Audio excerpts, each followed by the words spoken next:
We now turn to a hadith in Sahih Bukhari.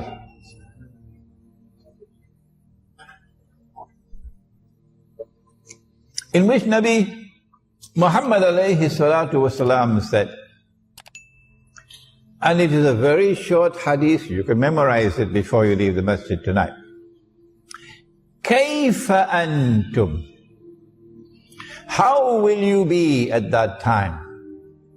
Oh, what a wonderful time that would be. إِذَا نَزَلَ عَلَيْكُمْ Maryam, when the son of Mary will descend amongst you. Oh, so he's not descending in Rome. Oh no. When the son of Mary descends amongst you, whether they like it or whether they don't, when Jesus comes back, he's coming to us. He's descending amongst Muslims. كيف أنتم إذا نزل عليكم مريم وإمامكم منكم. And at that time, your Imam would be from within your own ranks. He would be a Muslim. And so there is an Imam in the end time. And the advent of that Imam, I'm going to use another big word now. First one was eschatology. The advent of that Imam will be contemporaneous. Long word, huh? Contemporaneous, meaning at the same time with the return of Nabi Isa alayhi salam. The advent of that Imam would be at the same time with the return of Nabi Isa alayhi salam. But he would have to come before. And then after he has come, then Nabi Isa alayhi salam will come.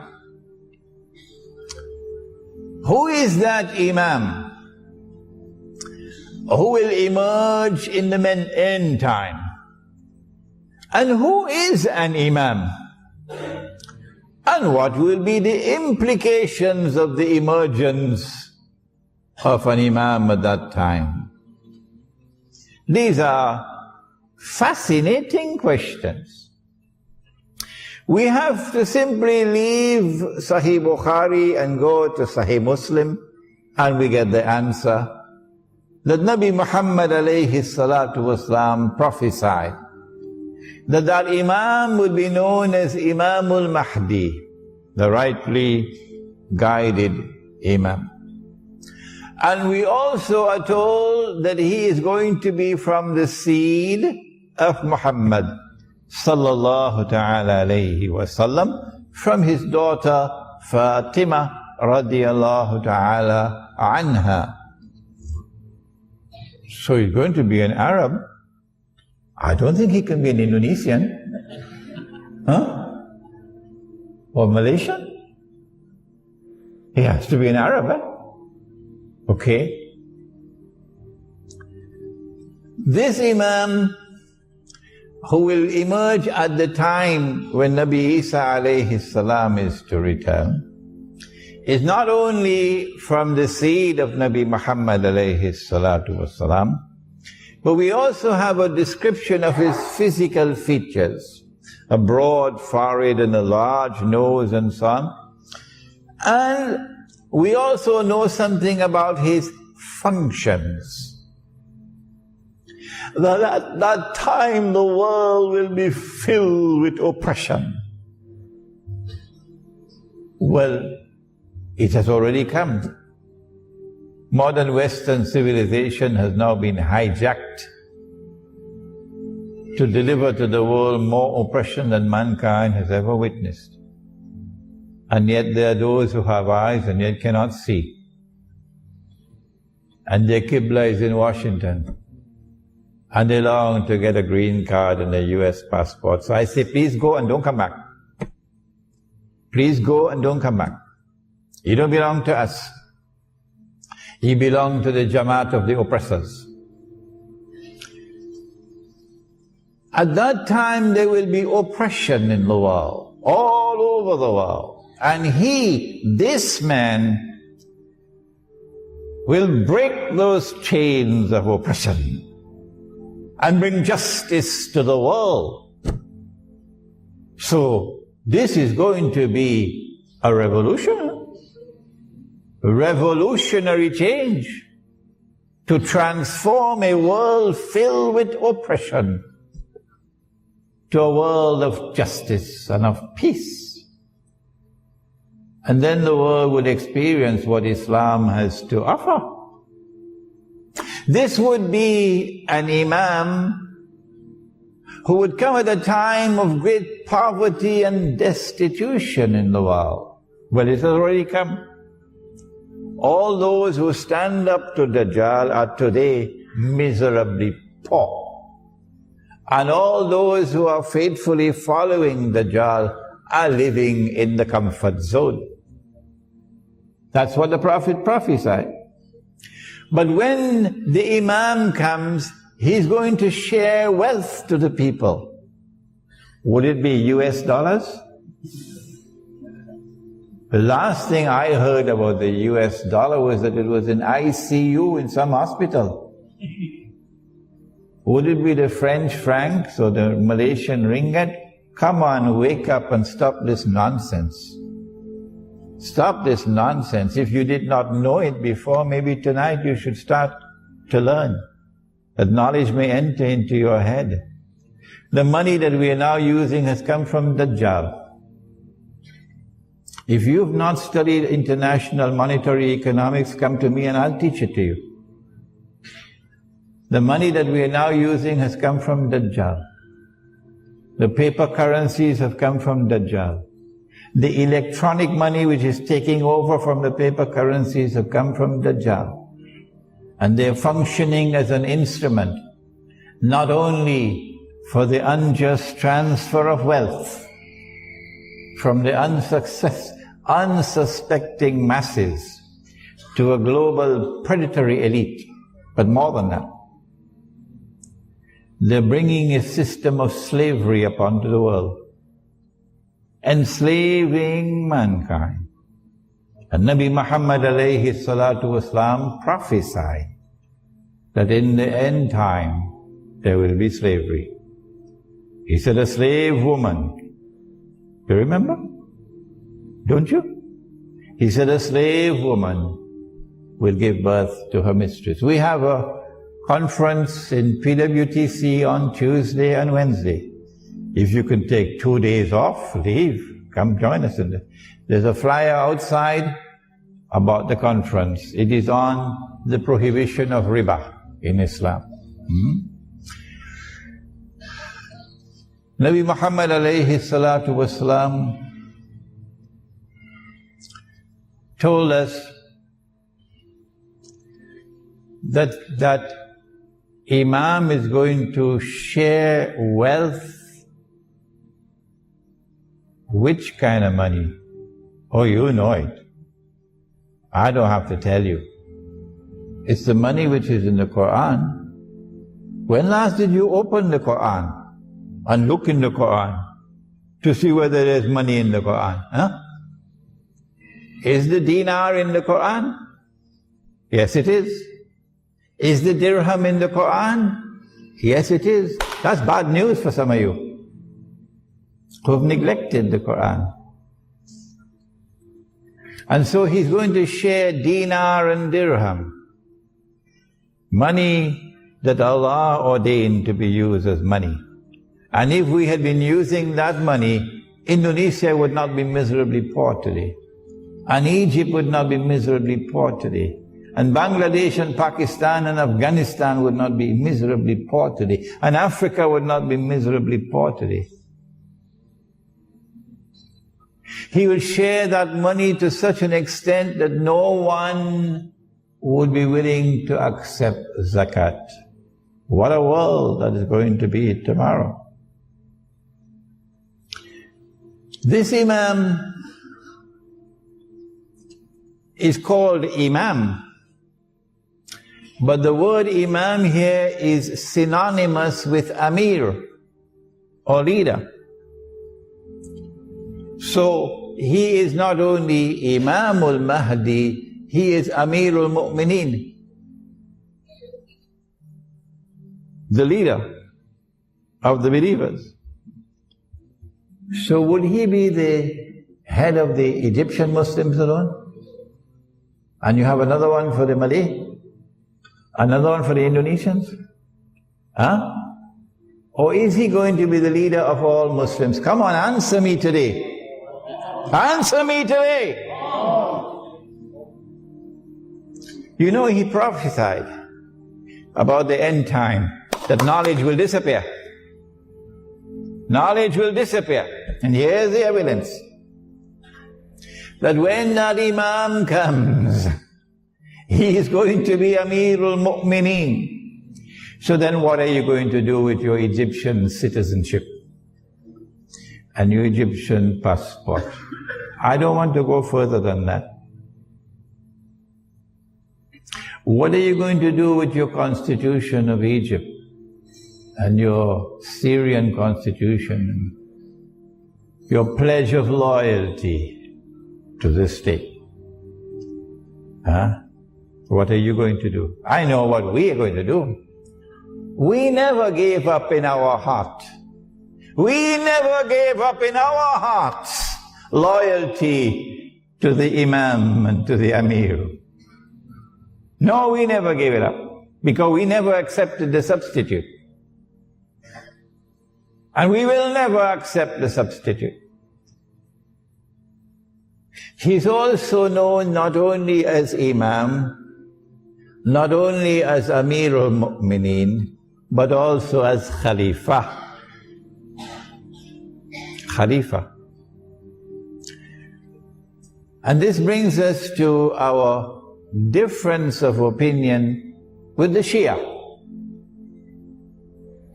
We hold the view that the Shia are Muslims.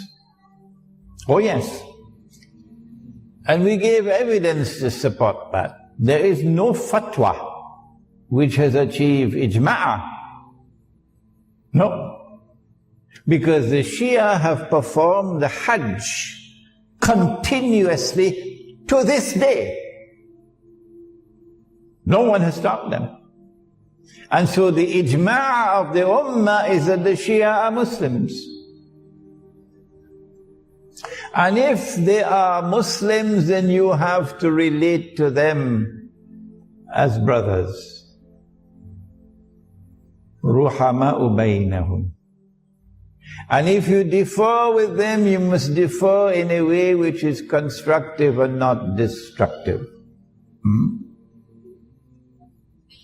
We say that the first Amir, the first Imam, the first Khalifa was Abu Bakr Siddiq radiallahu ta'ala anhu.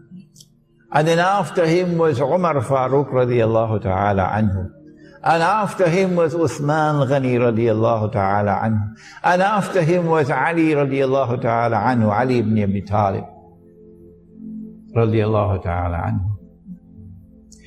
And we have said, and we have not spoken with hostility and bitterness and enmity. We have spoken with sadness in our hearts. That if you declare of Abu Bakr Siddiq radiallahu ta'ala anhu, that he was a usurper who stole somebody else's position, we say that you are misguided. If you're annoyed with us, what can we do? But facts are facts. And we say that if you say that Umar radiallahu ta'ala anhu was also a usurper, we say that's double misguidance. And if you compound that by saying that Uthman Ghani radiallahu ta'ala anhu was also misguided, we say, come on, it's time to wake up from your sleep. And we're not speaking these words with bitterness. and with anger and with hostility. We're speaking these words with sadness. And it's because we call them the khulafa that we say that the Imam who is to come will also be Khalifa. What is the implication now of Allah subhanahu wa ta'ala sending to us a Khalifa and saying to him that he will be from within your own ranks? كيف أنتم إذا نزل عليكم مريم وإمامكم منكم, and your Imam will now be from within your own ranks. Very clearly to me, this hadith is anticipating a time will come when we will no longer have khilafah. No. That we will be ruled by those who are not Muslims. There is no authentic Islamic rule anywhere in the world today, because those who rule us are not Muslims. Where's the evidence? When last did you take up the Charter of the United Nations Organization? And if you are in Iran and you listen to this lecture, I'm talking to you. I'm talking to you. Take up the Charter of the United Nations Organization and open it and read, I believe it is 24 and 25, where the Charter of the United Nations says, in effect, that in all matters pertaining to international peace and security, Allah is not Al-Akbar. No. The Security Council of the United Nations is Al-Akbar, meaning there is no authority above it. That is shirk. And so once you are a member of the United Nations organization, your Amir al-Mu'mineen, your Khalifa, your leader, your ruler, ultimate ruler is the Security Council of the United Nations. And so you can call yourself an Islamic Republic, like Pakistan used to do before it became an American Republic. And I don't say this to ridicule the Pakistani people, because I studied in Pakistan, and my heart beats with the people of Pakistan who are imprisoned in Pakistan because they don't have the freedom to choose their own leader. Their leader is chosen in Washington by the Zionists. And so, a time is going to come when we will be ruled by those who are not from within our own ranks. So you had Amir al-Mu'mineen George Bush. But that's not going to last forever. No. When Imam Mahdi comes, that's goodbye to the substitute that they gave us for the Khilafah. Dajjal gave us the modern secular state. And the modern secular state has replaced the Khilafah. And all of mankind, illa masha'Allah, have pledged their allegiance to the modern secular state, loyal to the modern secular state and to its constitution. And as a consequence have said goodbye to Allah and to the Khilafah. But you and I have not done that. In our hearts we are faithful to Allah and to His Messenger. And in our hearts we are faithful to Islam's model of a political state, the Khilafah. And in our hearts we long for that day when the Imam will emerge and the Khilafah will be restored. Is it possible for the Khilafah to be restored before the Imam emerges. There is a hadith in Sahih Muslim that a Khalifa will die and there will be disagreement concerning succession. I think you already guessed who it's going to be. There will be disagreement concerning succession. And then a man will emerge out of Medina. Remember Medina, not Jakarta, Medina. And he will hurry to Mecca. And the people of Mecca will come out to him and urge him and try to force him to accept the bay'ah. No, we have problem here. We haven't heard this word for years and years and years and years. The word bay'ah has been put in something called the cold storage. So we got to go to the cold storage now and pull it out. What is this bay'ah? It is the pledge of allegiance which legitimizes the rule of the Khalifa. That is bay'ah, and it is an institution that is located in the Quran and in the Sunnah of Nabi Muhammad alayhi salatu wasalam. When he accepts the bay'ah, at that time he will confirm and proclaim himself to be Imam Mahdi. Now then, I made this comment, and I did not make this comment in any disrespectful way. No, I was merely speaking facts. And if Imran is not allowed to speak facts, what should he talk about? I said that Mecca has never been a Shia city. Is that true or is that false? Tell me. I never said that there are no Shia in Saudi Arabia. Now you come to hit me with a left uppercut for something I never said. Please have some respect for your own intellect and don't quote people wrongly.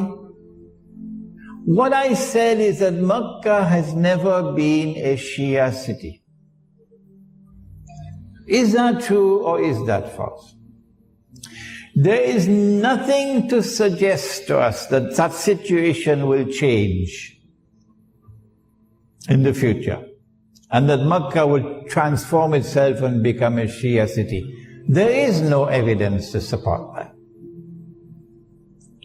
And therefore we ask, how can a people of Mecca who are not Shia, how can they go out and pledge allegiance to a Shia? If you have an answer, I'd be happy to get the answer. You can send me an email. And I am not wearing any boxing gloves. No, this is not the age for that.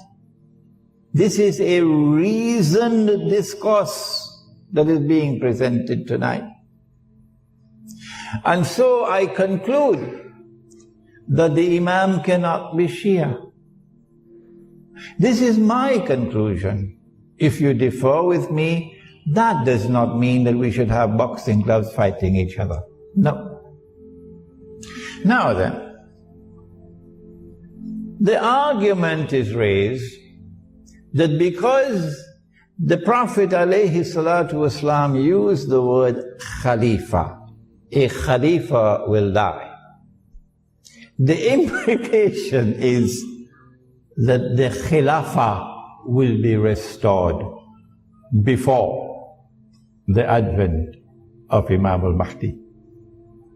But have you forgotten that hadith with which we began? كيف أنتم إذا نزل عليكم ابن مريم وإمامكم منكم Why should the Prophet ﷺ say to us that this Imam will be from your own ranks when we already have the Khilafah? It has already been restored, and our Imams are already from our own ranks. Why should he say that? My understanding is that the Hadith is clear that prior to the advent of Imam al-Mahdi, it is not possible to restore the Khilafah. No. And therefore, when the word Khalifa is used, a Khalifa will die. The Prophet ﷺ is referring to a Muslim ruler. Who could it be? Oh, the answer is clear. It has to be a Saudi king. We could have 5,000 princes out there waiting, struggling, fighting to take over. And there's already sufficient evidence of internal conflicts and rivalries within the big Saudi clan. So, a Saudi king will die. It can't be Fahad because he's already dead. Would it be Abdullah? I don't think so. And I'll let you know why in a moment. When that Saudi king dies and there is disagreement concerning succession, it is at that time that Allah will send the Imam. Is the Imam born already? This is not arrogance on my part. No. When I say, I don't know and I don't want to know. So please don't send me emails asking me whether the Imam has been born already. What is important is that Allah places a cover and Allah conceals him. And no one knows that he is the Imam until that moment arrives.